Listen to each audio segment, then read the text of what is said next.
hablando del proceso de la filtración, ¿ya?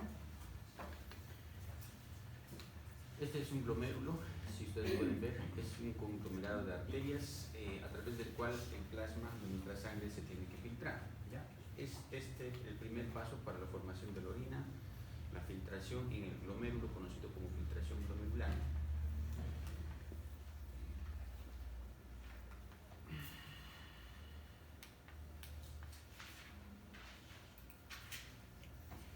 Conoceremos entonces primero como una introducción las funciones que tiene el sistema renal, ¿ya? Para que ustedes entiendan la vitalidad que ésta tiene. Primero, filtra y regula el plasma, por tanto regula la osmolaridad celular, ¿ya? Entonces básicamente un 22% de 20-22% deben ingresar a través, en este caso de las arterias eferentes, para pasar por los glomérulos y ser filtrados. Una vez filtrados, lo que hacen es regular el nivel hídrico y el nivel hidrostático, el nivel coloidosmótico del cuerpo, hablando de la sangre, ¿verdad? Si yo tengo un paciente que se ha tomado demasiada agua, pues un proceso de filtración será mucho mayor. O por el contrario, un paciente que no ha ingerido agua en varios días, está deshidratado, pues este riñón no debe filtrar porque necesita agua y por tanto no debería perder, ¿ya? Con esto que está haciendo, está manteniendo el 60 agua y 40 solutos, regula por tanto la osmolaridad celular. Lo mismo pasa con los electrolitos. Si yo tengo un caso de una hiperpotasemia, entonces la aldosterona pues absorberá sodio y eliminará potasio en el sistema renal. Y lo mismo cuando yo hable de una hipernatremia. Entonces con esto está regulando la osmolaridad, básicamente poniendo un nivel isosmótico de unos 280 a 320 miliosmoles por litro como máximo, ¿ya? Entonces eso es lo que hace el riñón al filtrar el plasma. Ingresa a una velocidad de aproximadamente de 625 ml por minuto y su filtración varía 125 ml por minuto de este promedio, siendo un total de 180 litros que filtra diariamente. Al hacer esto, está eliminando también productos de desechos, productos que son de las rutas metabólicas celulares, tales como por ejemplo radicales libres o también puede ser la creatinina o la urea. Estos son desechos tóxicos cuando el nivel o el margen plasmático se eleva. Entonces lo que hace el riñón es eliminarlas en su totalidad lo más que se pueda, ¿ya? Regula la presión arterial. Si yo tengo un caso de una hipernatremia por aumento de volumen, ¿qué es lo que tiene que hacer el riñón? Tiene que eliminar excedente de agua. El paciente tiene que hacer mucha diuresis, por tanto, y de ese modo la presión arterial bajará. Si yo tengo, por el contrario, un paciente con hipotensión sistémica por alguna pérdida sanguínea o algún líquido muy deshidratado, entonces el riñón debe reabsorber lo más que se puede líquido, activando su sistema compensador, que es el sistema adenina-angiotensina-aldosterona.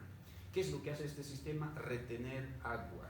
En promedio, la excreción renal debería ser 1.5 litros al día. Entonces, lo que hace este sistema es más o menos reservar 1 litro de ese promedio y ese litro retorna a la circulación sistémica y regulariza la presión arterial. Entonces, normalizaría la presión arterial con este sistema. Entonces, por tanto, regula la presión arterial. Regula el equilibrio ácido-básico. Cuando yo tengo una acidosis por alguna causa patológica, ya sea metabólico-respiratoria, pónganse que tengo un pH de 5, por ejemplo, entonces lo que hace el sistema renal es en las células tubulares, que son las células intercaladas de tipo A, justamente ahí tienen dos tipos de tipo A y tipo B. Las de tipo A lo que hacen en estos casos de una alcalosis es eliminar el excedente de hidrogeniones, porque la acidosis metabólico-respiratoria es nada más la concentración alta de radicales libres, de radicales hidrógeno. Entonces el riñón debe saber excretar esos radicales libres que tienen excedente y poder reabsorber en ese mismo túbulo el bicarbonato. El bicarbonato por excelencia es el tampón o buffer plasmático, el primero en normalizar o amortiguar los estados de acidez. Eso es lo que hace para regularizar el estado de acidez. Si yo tengo un estado alcalino, por el contrario, que se refiere a un estado donde hay demasiada cantidad de bicarbonato. Pónganse que en este paciente está viendo un bicarbonato o un pH de 8, pónganse. Entonces, ¿qué es lo que tiene que hacer el riñón? Las células intercaladas de tipo B, en este caso, deben absorber o reabsorber mayor cantidad de hidrogeniones y tienen que eliminar el excedente de bicarbonato. Haciendo esto, están regularizando el pH corporal, manteniéndose un promedio de 7.35 a 7.45 en promedio, ¿no? Regula la producción de eritrocitos, Y las células o las unidades formadoras de colonias de eritrocitos presentes en la médula ósea responden a una hormona que es la eritropoyetina. La eritropoyetina va y estimula para que haya más síntesis de proteínas. ¿Y dónde se forma esa eritropoyetina? Se forma en el sistema renal, en las células extraglomerulares renales. Esta eritropoyetina, por tanto, normaliza y regulariza la producción de eritrocitos.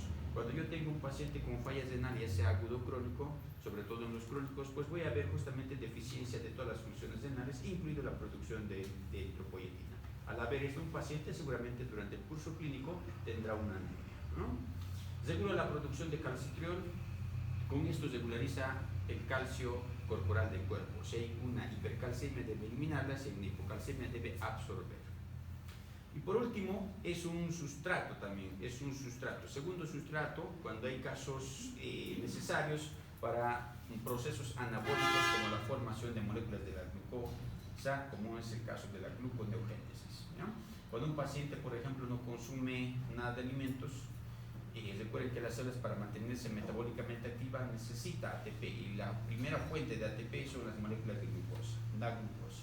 Entonces, si un paciente no consume nada de alimentos, entonces para mantenerse viables y activas las células, lo que hacen es usar la reserva.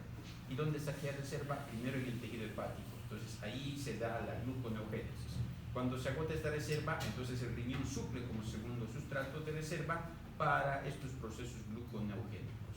Entonces, como ven, las funciones del sistema renal son amplias, por tanto es importante conocerlas a la hora de ver este sistema renal. Ahora, vamos a entrar a esta nefrona. Ustedes están viendo ya la histología. Vamos a conocerla como la unidad básica, tanto funcional, así también como estructural, de todo sistema renal, ¿ya? Nosotros por riñón aproximadamente tenemos 1 millón de estas, y cada una de estas filtran y regulan todo lo que hemos mencionado. Ingresa todo el flujo plasmático a través de esta arteria, que es la arteriola aferente. Una vez filtrado, debe regresar por la arteriola eferente, pasa a los vasos peritubulares que estarían por aquí, por la parte posterior, y luego llegan hacia la vena renal. Y de la vena renal se dirigen hacia el sistema porta para pasar al hígado, y del hígado recién dirigirse hacia las venas cavas, ¿no? Y retornar al corazón, y del corazón otra vez a la circulación sistémica. Cuando la sangre o cuando el plasma se empieza a filtrar, debe pasar a este espacio que la está rodeando, conocido como la cápsula de Bowman. La cápsula de Bowman, a su vez, tiene sus contornos, porque son una red de túbulos. El primero es el túbulo contornado proximal. Aquí es donde básicamente se desarrolla más del 60% un proceso de reabsorción de todo lo que se llega a filtrar. Todo lo que se filtra de aquí, del glomérulo, pasa hacia la cápsula de Bowman, que son 180 litros. Y de aquí se tiene que reabsorber más del 50%. Luego tenemos la porción, el asa de Henle, con su porción fina descendente, con su porción fina ascendente y su porción gruesa ascendente. En estos tres procesos vamos a ver el proceso de reabsorción. Son diferentes. Por ejemplo, aquí se absorbe gran cantidad porque es todavía permeable al agua. Aquí una relativa permeabilidad, y aquí en la asa de Henle gruesa ya es impermeable al agua, ¿no? Y finalmente vamos a ver el túbulo contorneado distal. Ya, es justamente aquí donde están las células principales y las células intercaladas, que regulan la concentración del pH. A la vez también pueden responder a los procesos de hormonas, por ejemplo la angiotensina y la aldosterona, los cuales ayudan a empezar a reabsorber y van a formar parte del sistema angiotensina-aldosterona, ¿ya? Y finalmente vamos a ver nosotros a los túbulos colectores, tanto de la corteza y medulares, ambos. En esta parte, en la corteza cortical y medular, actúa la antidiurética, porque aquí hay un 10% todavía del agua, el cual puede todavía absorberse siempre y cuando actúe la hormona antidiurética en casos donde hay una severa deshidratación. Entonces aquí tenemos la distribución. Ya cuando sale de aquí se va a dirigir hacia la pelvis renal, y de la pelvis renal pues obviamente va a salir por los uréteres para llegar hacia la vejiga. En la vejiga, cuando se acumula de 30 a 50, máximo hasta 400 ml, empieza a aumentar el gradiente de presión para generar reflejos de micción. Son reflejos nerviosos, en este caso autónomos. Sin embargo, el esfínter es voluntario, nosotros la podemos controlar, ¿verdad? Ahora, el epitelio, y así como su músculo en este caso de esta vejiga, es suficiente para poder albergar grandes cantidades de volumen, y nosotros ya lo hemos estudiado. Fíjense aquí, cambia el volumen desde su epitelio mismo hasta su músculo. Recuerden que el epitelio aquí es un epitelio de transición, puede cambiar de un plano a cúbico justamente para poder albergar gran cantidad de volumen de agua, de orina, desde 50 hasta 400 ml. Entonces recién a partir de ahí empieza a aumentarse los reflejos miccionales. El músculo también soporta este gradiente de presión. Recuerden que el músculo aquí es el liso y el músculo liso tiene la característica de poder soportar grandes tensiones, grandes presiones, manteniendo un bajo nivel energético, ¿verdad? Eso es lo que hace el músculo liso. De este modo, una vejiga puede soportar grandes cantidades de volumen a bajo gasto energético. Cuando llega aproximadamente aquí a unos 400 ml, entonces el gradiente de presión empieza a subir y empieza a generarse contracciones miccionales. Entonces nosotros tenemos la urgencia y la necesidad de ir a misionar. Entonces eso se hace a través de los nervios pélvicos, pero el gradiente de presión tendría que empezar a subir justamente a partir de 400 ml. Muy bien, entonces con esto comenzamos este primer proceso que es la filtración.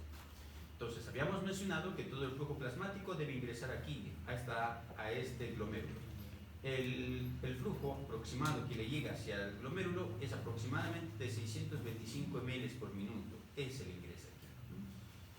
De aquí, la filtración de estos 625 se da a razón de 125 ml por minuto llegado a la cápsula de Bowman, que representa en su totalidad por día 180 litros. De aquí se tienen que reabsorber hacia los capilares peritubular, hacia aquí tienen que reabsorberse. ¿Cuánto lo hacen? 124 ml por minuto, que representa aproximadamente 178.5 litros. Entonces fíjense, más del 95% se absorbe y otra vez pasa a la circulación sistémica.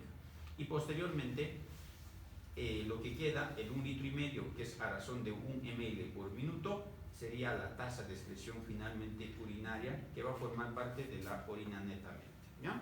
Entonces, este es el proceso que vamos a nosotros estudiar en el sistema renal. Vamos a comenzar con este proceso. Los solutos, del mismo modo, tienen que filtrarse. Entonces, los solutos van a tomar diferentes rutas de filtración. Hay otros solutos que todo lo que se filtra tiene que pasar hacia la orina, porque no le sirve al cuerpo, pero hay otros solutos que se tienen que reabsorber. Vamos a hacer el manejo hipotético de estos solutos representado en estas 4 gráficas. El primero, si ustedes se fijan, un soluto que se ha filtrado y que directamente pasa como excreción urinaria. No se reabsorbe hacia los vasos peritubulares, no se reabsorbe, no tiene ningún grado de absorción. El ejemplo de este caso es la creatinina. La creatinina es un producto de la tasa final metabólica muscular, entonces esta debe saber eliminarse en su totalidad por la orina, ¿no? Luego vamos a ver algunos solutos que una vez filtrados, gran parte de ellas se tiene que reabsorber, se reabsorbe, y una parte tiene que pasar como excreción urinaria. Vamos a ver también otros solutos que una vez filtrados, en su totalidad deben reabsorberse, en su totalidad. ¿Cuáles podemos mencionar? Sobre todo las proteínas, los aminoácidos, ¿verdad? Entonces las proteínas son parte importante para el cuerpo porque recuerden, hemos hablado en líquidos que regulan el nivel hídrico del cuerpo. Donde haya mayor cantidad de proteínas, ahí se acumula el agua, entonces evitan por tanto que se produzca edema. Si yo pierdo por la orina demasiadas proteínas, o el riñón empezaría a filtrar proteínas, entonces estoy viendo un caso donde no habría ese sistema de protección contra los edemas y pues mi paciente se edematizaría en todo el cuerpo. Es un proceso ya patológico. Justamente lo vemos como síndrome nefrótico, en donde hay una proteinura intensa y el paciente empieza a edematizarse por todo el cuerpo, ¿ya? Entonces, esos casos. También podemos mencionar el caso de la glucosa. La glucosa tiene un proceso de reabsorción hasta 180 gramos al día, que equivale a 180 miligramos por decilitro. Un paciente normal que no sea diabético mantiene una tasa, en este caso, de glicemia menor a 126 todo el tiempo, ¿no? En ayunas estamos hablando por si acaso. Entonces, si su grado máximo de reabsorción es 180, por tanto, todas se reabsorben. No pasa nada, por eso en la orina nosotros no deberíamos ver ningún grado de azúcar, no deberíamos ver glucosuria. Sin embargo, en aquellos pacientes diabéticos descompensados, pues obviamente que sí vamos a verlo porque el umbral de reabsorción ha sido superado en estos pacientes. Pacientes que manejan 400, 500, 600 de glicemia, si yo sé que solamente 180 se pueden reabsorber, por tanto el resto debe pasar hacia la orina, ¿verdad? Y ahí vamos a ver glucosuria. Y finalmente vamos a ver otros solutos que todo lo que se filtra pasa a la excreción, sin embargo a ellas se añaden otras sustancias, es decir, hay un proceso de secreción ahí. ¿Cuáles se secretan? Sobre todo los radicales libres. Los radicales libres, en este caso las bases y la concentración alta de hidrogeniones empieza a secretarse.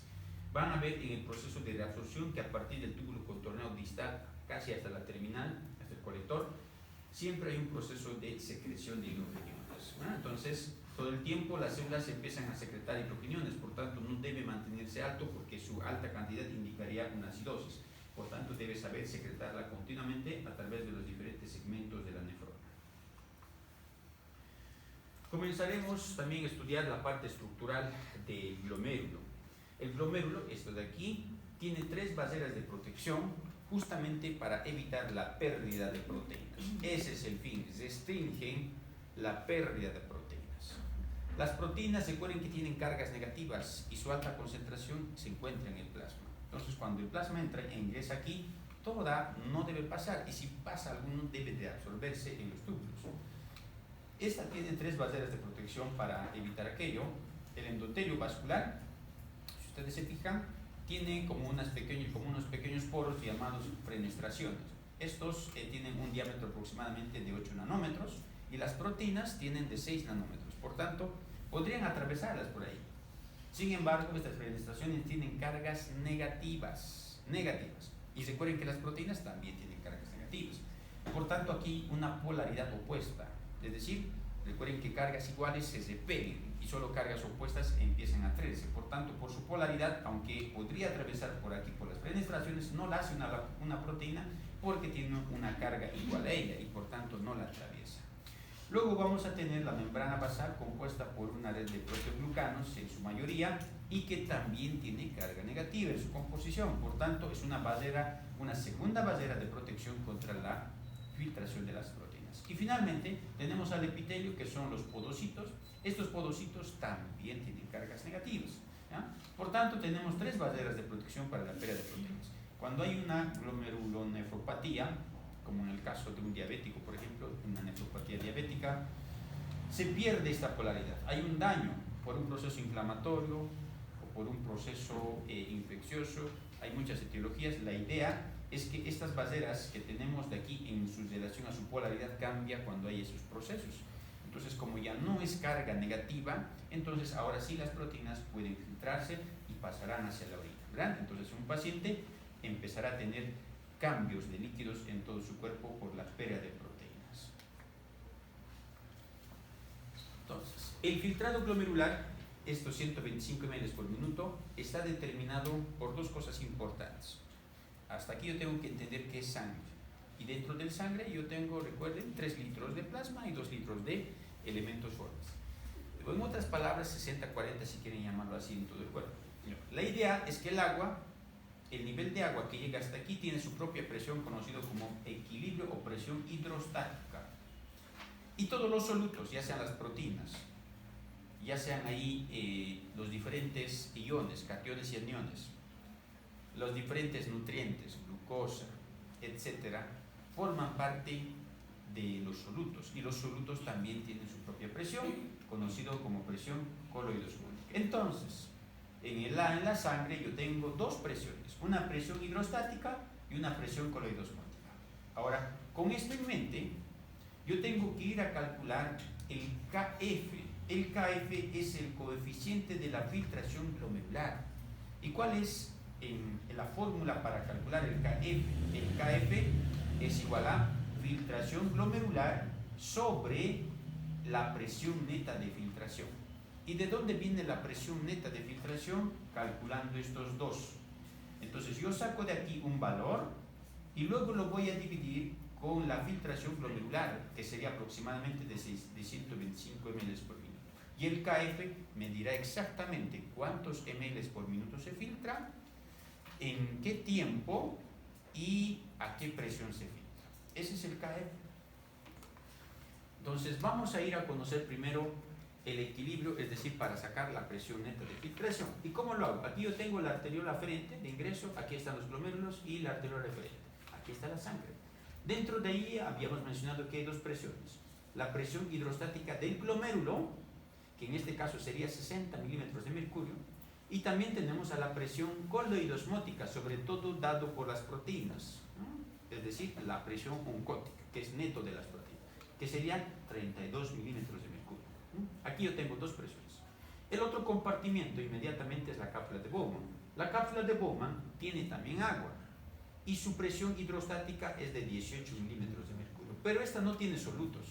Entonces la presión coloidosmótica aquí es 0. Entonces si yo sumo 18 más 0, la presión total de la cápsula de Bowman sería 18. Ahora yo ya tengo tres presiones. Ahora, ¿qué hago? Para calcular la presión neta de filtración yo tengo que entender lo siguiente: que cualquier presión hidrostática, no importa si se encuentra en el glomérulo o en la cápsula de Bowman, lo que hace es que el agua de su lugar lo vaya a llevar hacia el otro lado. Eso es lo que hace, empuja el agua de su compartimiento hacia el otro compartimiento. Fíjense en las flechas. Todo el agua de aquí, por la presión misma, debe llegar hasta aquí. La presión hidrostática empuja, traslada el agua de un compartimiento al siguiente compartimento. Y lo propio lo hace de aquí, de la cápsula de Bowman. El agua que hay aquí debe llevarlo hacia el glomérulo, ¿verdad? Entonces eso hace la presión hidrostática. En cambio las presiones coloidosmóticas, no importa dónde se encuentren, las presiones coloidosmóticas por el efecto Donat atraen el agua a su compartimiento, es decir, más bien evitan que salga el agua, lo contrario de las presiones hidrostáticas. Por eso fíjense en la flecha, atrae el agua por su compartimiento. Recuerden que las proteínas evitaban el edema porque retenían el agua donde se encuentra. A mayor cantidad de proteínas, mayor concentración de agua en ese sitio. Entonces, si yo tengo una presión coloidosmótica de 32, entonces estos 32 milímetros de mercurio absorberán toda la cantidad de agua que sea posible en el glomérulo. Lo mismo aquí diríamos, pero como aquí no hay presión coloidosmótica, por tanto aquí no hay ninguna presión ejercida hasta aquí dado por los solutos, ¿verdad? Entonces, con esto en mente, esta regla por si acaso es aplicable para todos los sitios del cuerpo, en todo el lugar donde estamos hablando de sangre, ¿ya? Entonces, con esto en mente, yo puedo calcular las presiones que ayudan a que se filtre y aquellas presiones que se oponen a la filtración, ¿no? La idea es que todo lo de aquí pase hasta aquí. Esa es la filtración. Entonces, 60 milímetros de mercurio, presión hidrostática del glomérulo, ¿estará a favor o en contra de la filtración? A favor. A favor porque empuje el agua hasta aquí. Bueno, ya tengo ese. Presión coloidosmótica glomerular, ¿estará a favor o en contra de la filtración? En contra, porque no permite que el agua salga de su sitio, más bien absorbe todo lo que se puede, entonces está en contra. Presión hidrostática de la cápsula de Bowman, ¿está a favor o en contra? A favor.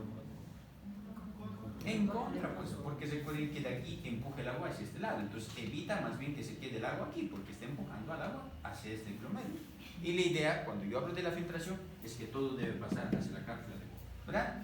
Entonces solo tengo uno que ayuda a la filtración, que es la presión hidrostática glomerular. El resto de estos dos se oponen a que se filtre. Entonces sumo, pues 32 más 18, ¿cuánto es?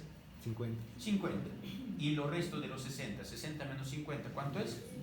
10. Por tanto, la presión neta de filtración es 10 milímetros de mercurio. Es positivo el balance, el gradiente es positivo, es decir, mayor son las fuerzas que permiten que se filtren versus aquellas que se oponen. Entonces, a razón de 10 milímetros de mercurio, la filtración está dado aquí. Esa es la presión neta de filtración. Ahora voy y calculo con eso el KF. Entonces, el KF habíamos dicho que era la filtración glomerular sobre la presión neta de filtración. Entonces, si aquí sería 125 ml por minuto, la filtración glomerular, sobre los 10 milímetros de mercurio, hago la fórmula, calculo y me sale el KF 12.5 ml por minuto por cada milímetro de presión filtrado. Ese es el KF, ¿no? Entonces, para el cálculo del KF, esta es la fórmula y recuerden la fórmula como hemos calculado, ¿no? Ese es el KF. Entonces, si ustedes han entendido hasta aquí, quienes regulan que se filtre más es el gradiente de la presión hidrostática. Quienes evitan que se filtre es el gradiente de la presión coloidosmótica. Eso es lo que hace. Por tanto, cualquier caso patológico y no patológico que influya sobre estos dos valores controlará la filtración glomerular. Pónganse a pensar. Si yo tengo aquí un paciente que se ingirió demasiada agua, 10 litros, demasiada agua tiene en su compartimiento corporal.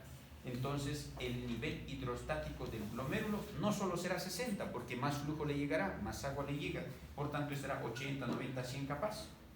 Entonces, si hay un aumento de la presión hidrostática en el glomérulo, mayor es la filtración. Es decir, este paciente que se ha tomado tanto de agua, ahora no va a filtrar solo 180, filtrará más de esa cantidad, y por tanto este paciente orinará también más. Entonces no solo orinará 1,5 litros, orinará 3, 4, 5 litros, porque tiene demasiada agua, ¿verdad? Eso es lo que hace. Y por el contrario, un paciente deshidratado que no ha tomado agua o que ha perdido demasiada agua, está con un medio hipertónico, es decir, que está con un gradiente hiperosmótico. Poca agua, mayor solutos. En estos casos, el gradiente de la presión coloidosmótica está elevado sobre la presión hidrostática. Entonces, este paciente disminuirá la filtración glomerular. Cualquier aumento de la presión coloidosmótica en el glomérulo evita o disminuye la filtración glomerular. Este paciente que no ha tomado agua, pues no va a filtrar. Pues ¿por qué tendría que filtrar? Porque no tiene agua. Por tanto, más bien ayuda a que se absorba la poca cantidad que le queda. Entonces, por eso debe disminuir la filtración glomerular. Y la cápsula de Bowman también. Si yo tengo aquí un aumento de la presión hidrostática, estaría en contra de la filtración. Ya pónganse a pensar, si yo recuerden yo los túbulos ahí tengo, y me dice que justamente tengo un cálculo en el uréter proximal, justamente a la salida, o en la pelvis renal yo tengo un cálculo, una piedra que se ha estancado allí y que está obstruyendo el paso de la orina filtrada hacia los uréteres. Entonces, en todos los túbulos el agua y la orina se acumulan porque está ahí obstruido. Entonces el riñón empieza a edematizarse, un caso conocido como hidronefrosis por una obstrucción. Entonces, cuando llegamos a la cápsula de Bowman, como está lleno de agua, entonces la presión hidrostática aquí ya no es 18, seguramente es más, 40, 50, 60, quién sabe. Entonces, cualquier aumento de la presión hidrostática en la cápsula de Bowman evita que se filtre. No se va a poder, porque ustedes si calculan la presión neta de filtración, ya no va a ser el balance pues positivo, va a ser el balance negativo. Y si sale el balance negativo, este paciente nunca filtrará, porque ya tiene demasiado y está tapado, si quieren llamarlo así, está obstruido. Pues ¿a dónde más va a eliminar? No va a filtrar este paciente, ¿verdad? Entonces, esa es la regla. Cualquier aumento de la presión hidrostática en el glomérulo aumenta la filtración glomerular. Cualquier aumento de la presión hidrostática en la cápsula de Bowman disminuye la filtración glomerular. Cualquier aumento de la presión coloidosmótica en el glomérulo disminuye la presión o la filtración glomerular. ¿Ya? Espero que quede claro eso. Ya. Ahora, ¿quién controla la presión hidrostática dentro del glomérulo? Son tres factores o tres rutas importantes fisiológicamente hablando. Uno, la presión arterial. Segundo, la resistencia de esta arteriola aferente y la resistencia de la arteriola eferente de salida.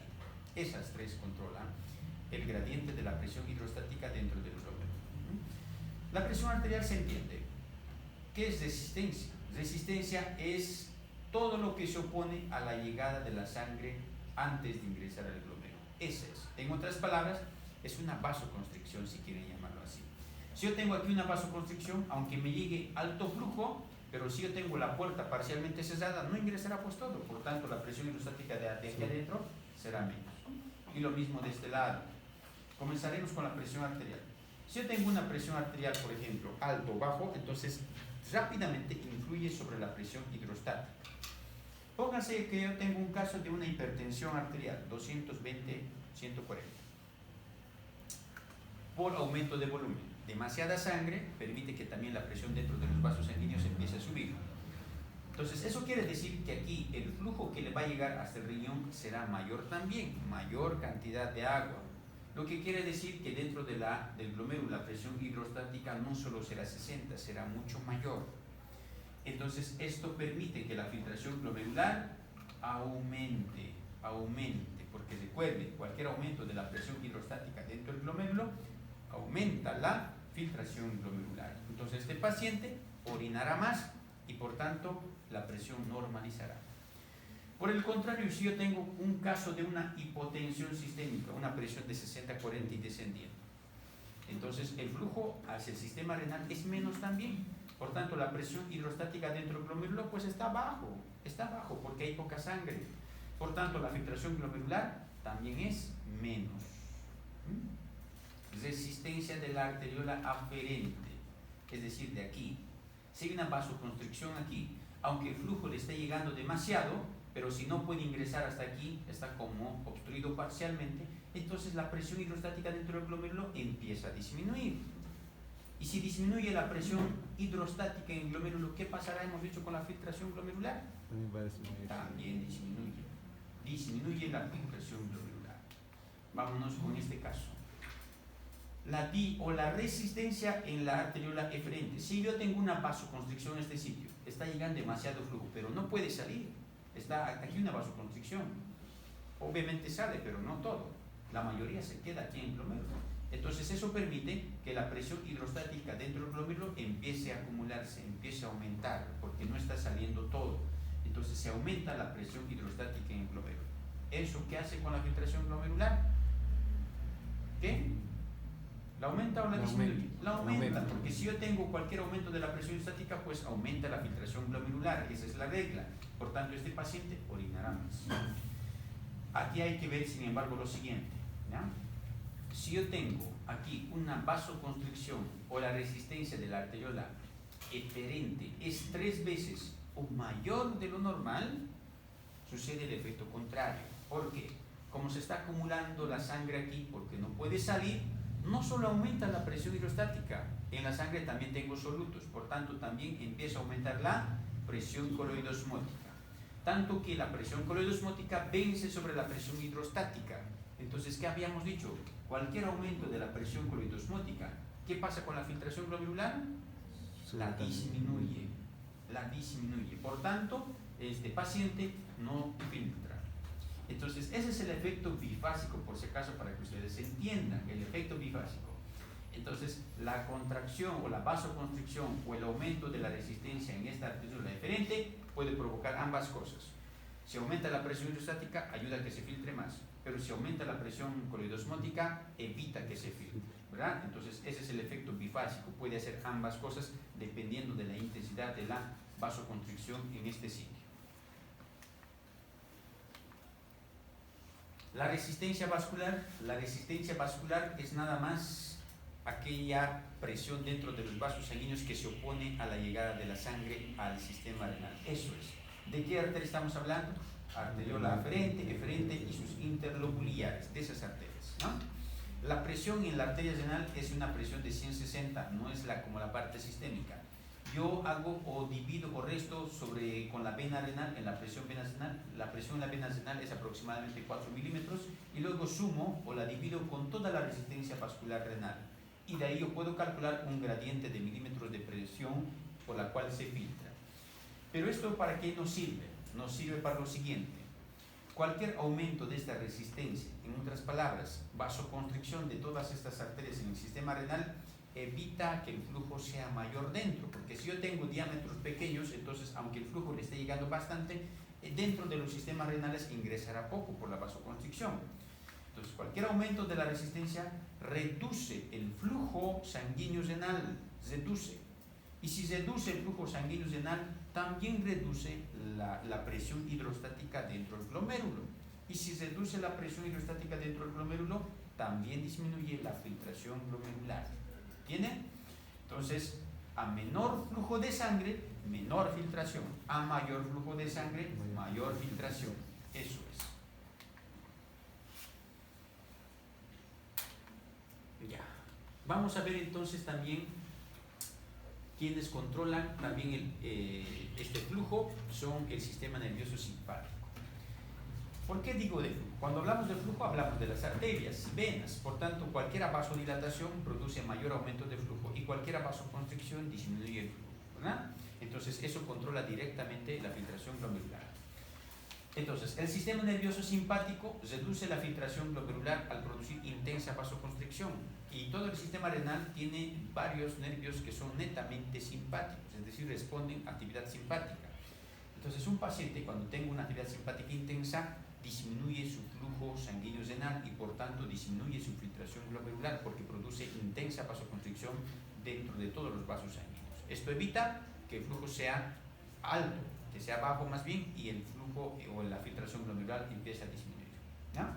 Y también está controlado por las hormonas y algunos neurotransmisores. Vamos a comenzar con los vasoconstrictores, y ustedes, esto es pregunta de examen, son la noradrenalina, adrenalina y la endotelina. Estos dos son las catecolaminas de la médula suprarrenal, que lo que hacen es realizar una vasoconstricción. Al realizar vasoconstricción, disminuye el flujo renal, y si disminuye el flujo renal, disminuye la filtración glomerular. También vamos a nombrar dentro de estos vasoconstrictores a la angiotensina 2.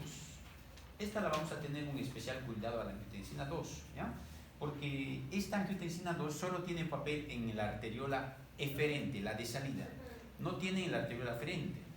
La arteriola aferente, la de ingreso, si quiero llamarlo así, por ejemplo, esta de aquí, aquí la angiotensina no tiene efecto, solamente aquí tiene efecto. Aquí tenemos nosotros el óxido nítrico, prostaglandinas y bradicininas, que son vasodilatadoras, entonces se oponen a la acción de la angiotensina, lo que provoca que no se realice ningún cambio aquí. Sin embargo, aquí no hay eso, por tanto se produce una vasoconstricción en este sitio, ¿ya? Ahora, esta angiotensina 2 se forma en un proceso regulador que es el sistema renina, angiotensina y aldosterona. ¿Qué es lo que hace la angiotensina? Tiene muchas funciones. Una de ellas es, al producir la vasoconstricción en este sitio, disminuye la filtración glomerular, es decir, está reabsorbiendo, está evitando que se pierda líquido. Eso es lo que hace. Por otro lado, cuando en el proceso de la reabsorción, todo lo que le llega en las células principales del túbulo colector y también del túbulo contorneo distal, se absorbe el agua junto con el sodio. Eso es lo que hace. Y finalmente lo que hace la angiotensina es estimular a la aldosterona, y la aldosterona lo que hace justamente también en las células principales, reabsorbe sodio y excreta potasio. Eso es lo que hace la aldosterona. Entonces, en resumen, la angiotensina 2 lo que hace es controlar y regular el volumen al reabsorber intensa cantidad de agua, ya sea en la filtración, ya sea en la reabsorción. En esos casos hace. Entonces, sin embargo, es un potente vasoconstrictor la angiotensina 2, ¿eh? Potente vasoconstrictor. Se forma la angiotensina 2 en el sistema pulmonar después de la angiotensina 1. La angiotensina 1 se forma en el tejido hepático gracias al angiotensinógeno, y la angiotensina 1 la convierte en angiotensina 2 gracias a la enzima convertidora de angiotensina en el tejido hepático. Y de ahí sale, y en todos los vasos sistémicos se empieza a producir una vasoconstricción intensa y viene al riñón y provoca estos cambios en el glomérulo y en los túbulos. Eso es lo que hace. Vamos a ver con los vasodilatadores. Los vasodilatadores son el óxido nítrico. Vamos a mencionar también a las prostaglandinas y bradicininas, las tres. Estos tres que hacen, vasodilatan, como dice su nombre, es decir, aumentan el flujo. Y si aumentan el flujo, ¿qué cosa hacen con la filtración glomerular? La aumentan. Mayor filtración, en otras palabras, porque provocan que más sangre le llegue. Ya. Entonces, vasoconstrictores, vasodilatadores. Ahora, una vez entendido esto, el sistema glomerular o el sistema renal mantiene su propia regulación de su agua. Tiene una autorregulación de su filtración y de su flujo sanguíneo. ¿Cómo lo hace? A través de este sistema. Vamos a mencionar este sistema, ¿ya? Antes, este sistema lo que provoca es lo siguiente. Esta es la autorregulación total que hace todo el día nuestro sistema renal. Cuando filtra los 180 litros a razón de 125 ml por minuto, reabsorbe 178.5 litros a razón de 124 ml por minuto. Y la tasa de excreción urinaria, el 1 ml por minuto, forma 1.5 litros al día. Entonces, estos volúmenes, estos márgenes de volúmenes, es gracias a la autorregulación constante del sistema renal, porque siempre va a haber cambios de la presión. Por alguna razón, ustedes, por ejemplo, mantienen una presión de 160 o 110-60, no mantienen una presión de 120-80. Por tanto, la presión en la arteria y en la vena renal son cambiantes de acuerdo a la cantidad de agua que ustedes tomen. Entonces, por tanto, para mantener estas tasas estables, el sistema renal se autorregula para que no se cambie el volumen. Eso es lo que hace. Y lo vamos a estudiar aquí. Imagínense que yo tengo un caso de una hipotensión, un paciente que ha perdido demasiada sangre, ya sea por vómitos o una sangre excedente, pero ha perdido. Tengo una hipotensión. Entonces, lo que hace que el flujo sanguíneo a nivel renal sea menor también. Entonces le llega menos sangre. y dentro de este glomérulo también la presión hidrostática será menor. Y si es menor la presión hidrostática, el filtrado glomerular hacia la cápsula de Bowman también será menor. ¿Esto qué permite? Entonces todo lo que se filtra debe regresar por la arteria deferente. Y en la arteria deferente, ahí está la mácula densa. La mácula densa cambia o detecta los cambios de volúmenes gracias al cloruro de sodio. Entonces cuando el cloruro de sodio empieza a disminuir, equivale a que ha bajado el agua. Porque donde está el sodio, ahí está el agua. Si hay caída brusca del cloruro de sodio, la mácula densa empieza a captar esto, inmediatamente lo detecta. ¿Y qué hace para revertir y para controlar el volumen? Lo que hace es empezar a sintetizar esta enzima que es la renina. La renina. Y la renina a su vez forma la angiotensina 1 en el tejido hepático gracias al angiotensinógeno. Eso es lo que hace. Y la angiotensina 1 da lugar a la angiotensina 2 en el tejido pulmonar gracias a la ECA, es decir, a la enzima convertidora. Y finalmente esta angiotensina 2 sale a la circulación sistémica y ya hemos dicho qué es lo que sucede. En el glomérulo lo que provoca es un aumento de la resistencia arterial de frente. Con esto que está haciendo, está aumentando la presión hidrostática glomerular y por tanto lo que hace es regularizar el agua, regularizar el volumen, lo devuelve al compartimiento vascular. Y por el otro lado, en los túbulos contorneados, una vez que pasa aquí, en los túbulos contorneados distales reabsorbe el agua. Con esto que está haciendo, está devolviendo toda esa sangre o todo lo que se ha reabsorbido hacia el sistema vascular, de un modo que la presión arterial empieza a normalizar. Entonces normaliza, equilibra la presión gracias a la retención de líquido que hace ahí. Eso es lo que hace el sistema de renina-angiotensina. ¿Ya? Hasta aquí.